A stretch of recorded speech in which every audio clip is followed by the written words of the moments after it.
Androany dia resaka aminareo zavatra anankiray izay mety somary hafahafa amin'ny sasany ihany na vaovao be amin'ny sofiny fa ho resahantsika ilay izy dia tsy inona zany fa ilay ataoko hoe évangélisation prénatale.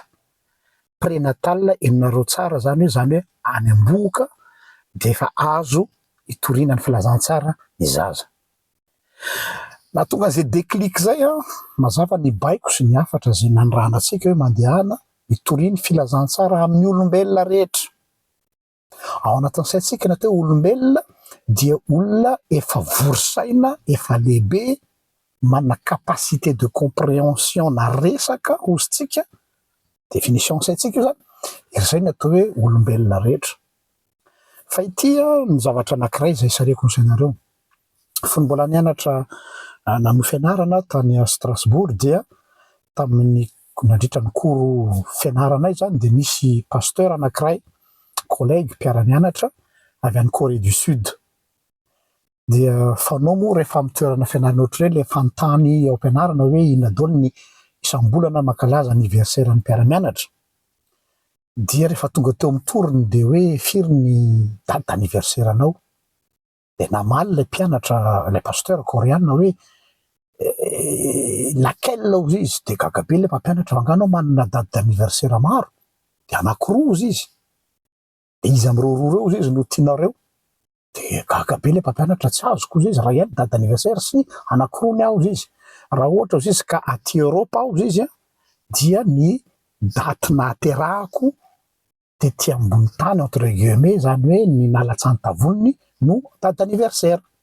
Fa raha any aminay ny Corée du Sud hozy izy dia kotiana ny 9 mois à l'avance ny nahaterahany. Zany hoe ianareo izay manaraka io zany hoe amin'izao daty ny date d'anniversaire anareo araky ny fanisan'andro tandrefana dia mbola 9 mois avant zay zany. Zay nanjareo ny date d'anniversaire. Dia lasa ny saiko rehefa nahenao an'izay zao tena marina. Ce qui veut dire zany fa olombelona iny, peu importe zay mety endrika ny sehoana, ka noho zany dia mendrika ny toriana ny teny ihany koa. Inona nahatonga ilay idée le hoe prénatal dia efa azo hitoriana ny filazantsara. Nisy gynécologue japonais anankiray nanao recherche ny amin'ny hoe azo atao tsara ny miorienter ny zaza anankiray mbola miamboka, ohatra hoe tianao scientifique izy, littéraire izy, musicien izy, dia prouvé scientifiquement sur le plan génétique fa azo atao tsara ny manao an'izany. Dia ny exemple nanaovany démonstration tamin'izay fotoana izay dia naka zazamena anankiroa izy. Ny iray zazamena voateraka russe, dia zazamena anankiray voateraka frantsay. Dia nampidirina tao anatina couveuse izy roa, dia naenregistrena ny feon'ny reniny izy roa, russe sy français zany. Dia reliena tamina karazana ohatran'ny tétine na biberon zay zareo. Dia iny zany reliena amin'ny ordinateur dia ohatran'ny misy hitanareo ohatran'ireny le séismographe reny andrefesana zany ny battement ny fo arakaraky ny fihetseham-pony. Dia nandramana aloha tamin'ilay zazakely russe, nalefa ny feo an'ilay vehivavy frantsay miteny dia tsy misy émotion izy fa mitsetitra normal n'ilay tétine dia le fomba fandrefesana an'ilay fihetseham-po zany miadana tsara. Fa tena novain'ilay professeur japonais tenin'ny reniny tapoka, teny russe tapoka zany fa tenin'ny feon'ny reniny mihitsy aza teny russe, dia tonga dia nalakilaky be ny fihetseham-pony dia mitsetitra malaky izy le tétine dia mihetsiketsika be. Dia hozy izy le professeur angamba mety hoe par hasard nafamadika. Dia nanano indray le zaza frantsay dia même chose, nalefa aloha feo an'ilay vehivavy russe dia tsy manao réaction mihitsy le zaza, fa novana tapoka ny feo an'le reniny russe frantsay zafady dia nanao réaction izy. Dia nanomboka teo zany nahatonga an'ilay professeur gynécologue japonais miteny an'io zavatra io ary tompony io théorie io izy dia hozy izy hoe à partir ny 5e mois no développé hozy izy ny sens ny olombelona mihoatra noho ny sens ny olona ohatranareo ohatranazy ao zany.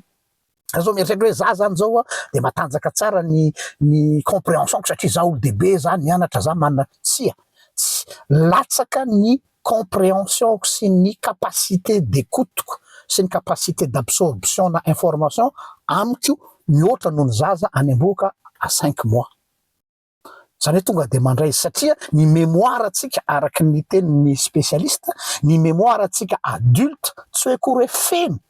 Mahatonga le tentsika ka efa feno ny mémoire de tsy mandray tsony hoe tsy mikapitra ozy ny fitenitsika. Tsia. Tsy hoe feno ny mémoire satria io cerveau io mana capacité ngeza be, tsy takatry ny saina.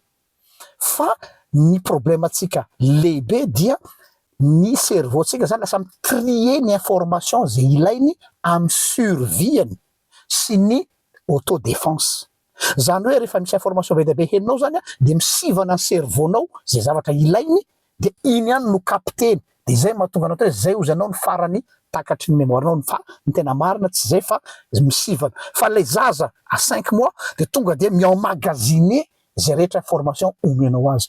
Eo indrindra zany ao namafisana amintsika ataovy azo atao tsara ny manambara ny filazantsara amin'ny zaza à 5 mois any amboka même avant amin'ny fomba maro samihafa ampianonao zavatra izy, ampianonao soratra masina na tsy fantatro hira na vavaka satria miombonaina amin'ny reniny izy, surtout ilay capacité d'écoute eo amin'ny kibony iny misy taux de résonance ny kibon'le vehivavy amin'ny 5e ny tena exponentiel be ho an'le zaza.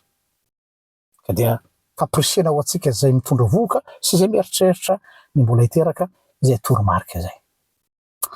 Samety ain'Andriamanitra tompoko.